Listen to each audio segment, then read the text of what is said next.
عليكم ورحمة الله تعالى وبركاته. متابعينا الكرام، متابعي قناة عالم الأسعار، يا رب تكونوا بخير وبصحة جيدة.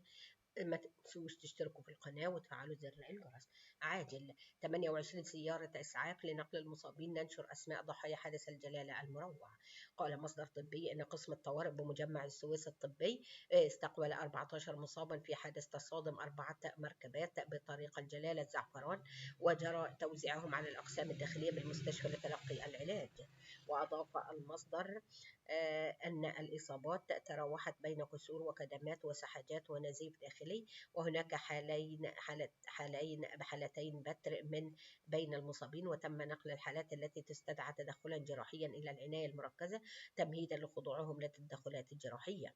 وكان مرفق إسعاف السويس تلقى بلاغا بالحدث، ووجه الدكتور مينا فوزي مدير مرفق إسعاف السويس وب 23 سيارة إسعاف لتقديم التأمين والدعم الطبي للمصابين، كما دعم إسعاف البحر الأحمر جهود الإنقاذ ب5 سيارات إسعاف.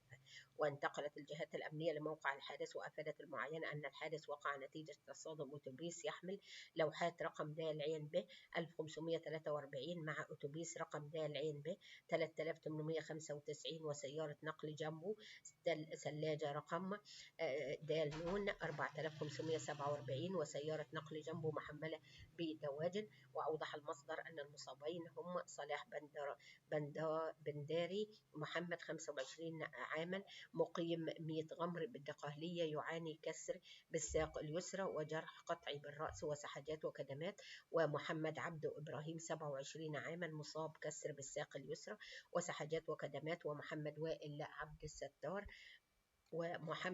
عبد الستار 26 عاما مقيم بالجيزة مصاب بكسر بالساق اليسرى وجرح قطعي بالأنف وسحجات وكدمات.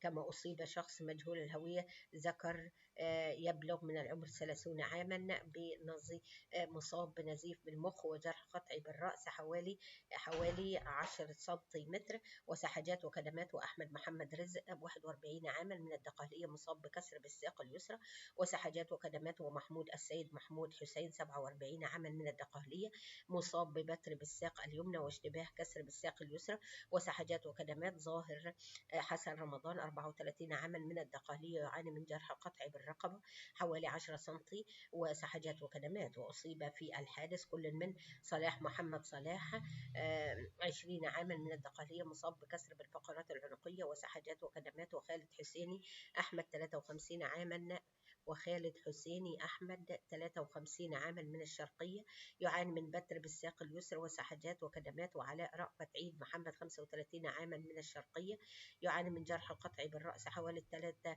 سنتيمتر وكدمات وسحجات. وحسين حسين محمود 34 عاما من الشرقية مصاب بكسر بالساق اليمنى وسحجات وكدمات. ومحمد أسامة صديق الألفي 24 عاما مقيم بالدقهلية مصاب بكسر بالحوض وسحجات وكدمات.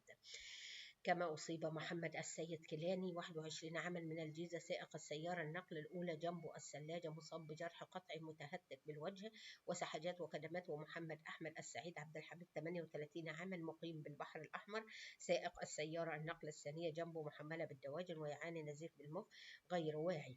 كما أسفر الحادث عن وفاة ياسر محمد رجب إبراهيم 34 عاما مقيم بالدقهلية وذلك بموقع الحادث، وجرى نقله إلى ثلاجة حفظ الموتى بمجمع السويس.